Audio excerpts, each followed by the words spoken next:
Hello and welcome back to Whispers from the Dark. This story is quite interesting. I came across it and thought that there's so many things out there in life that goes on that we just assume they've always been and take for granted, and we never think about how certain things came to be. Well, this particular story is about a Army officer, a herpetologist, and how he was instrumental in coming up with snake venom. Yep, that's right, snake venom. It all started, well, for the sake of this video, it started when his father, John Daniel Crimmins, married Lily Louise Layler in New York, and then they had a son. Mr. Crimmins sent a letter to Teddy Roosevelt letting him know and basically announcing the birth of his son and introducing him.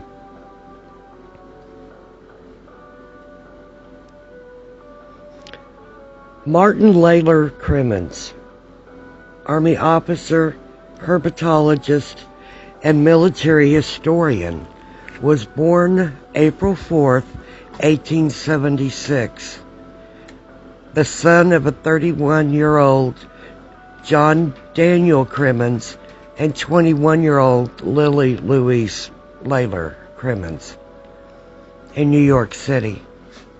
He attended Georgetown College in Washington, D.C., and the University of Virginia Medical School.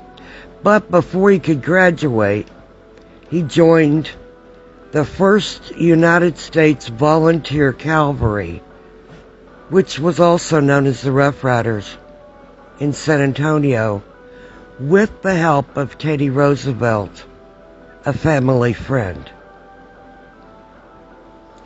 He served in the Spanish-American War and earned multiple promotions. He was commissioned 2nd Lieutenant, 69th Volunteer Infantry. The following month, he was commissioned 2nd Lieutenant, United States Army, and assigned to the 18th Infantry Regiment at Cavite, Luzon, Philippines.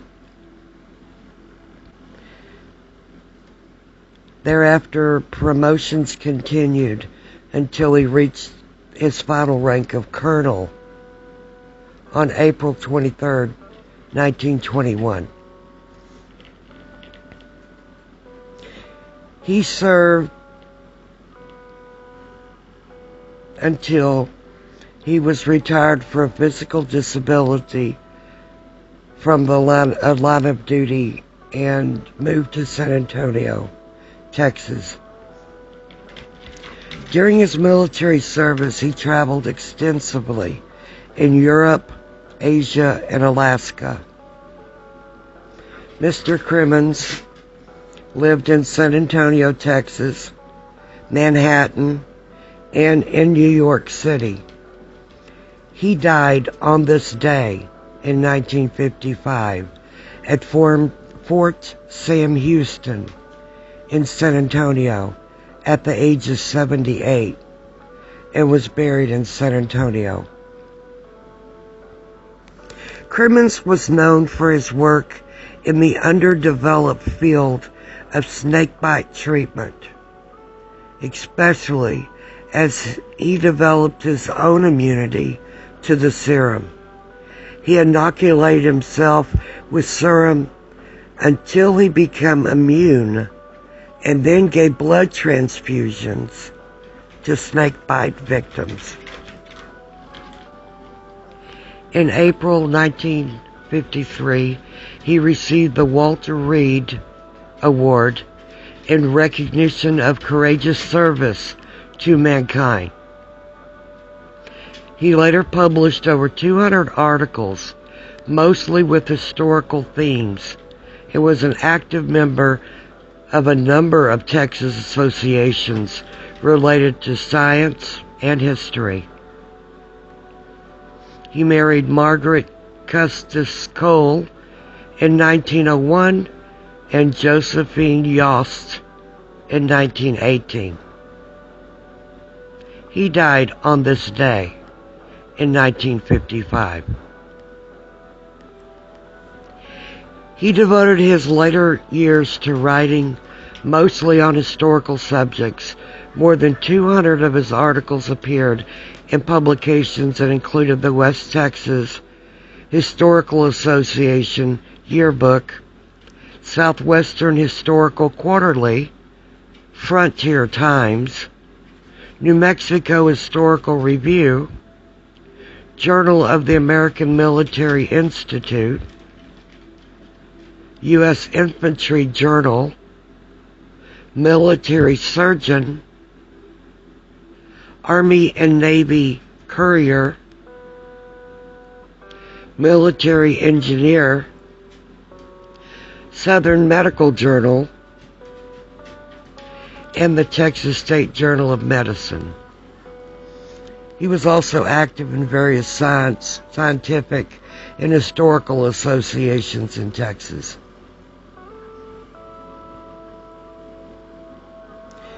Mr. Layler came from a well-to-do family, went off, joined the military, and he found a need. He found a need with snake venom and how to protect people and ensure their longevity after being bit. And for some reason, he was drawn to snakes, which gives me the creeps. I think about his poor wives and what they went through, because he often brought snakes home with him that he found before he sent them off to various institutes to be tested and exhibited. But because of his love of snakes and his uncanny ability to catch them, he used that skill to the betterment of mankind. He milked them for their venom. He intentionally got bit and then built up an immune system and was able to use his own blood for transfusions for others so they could live.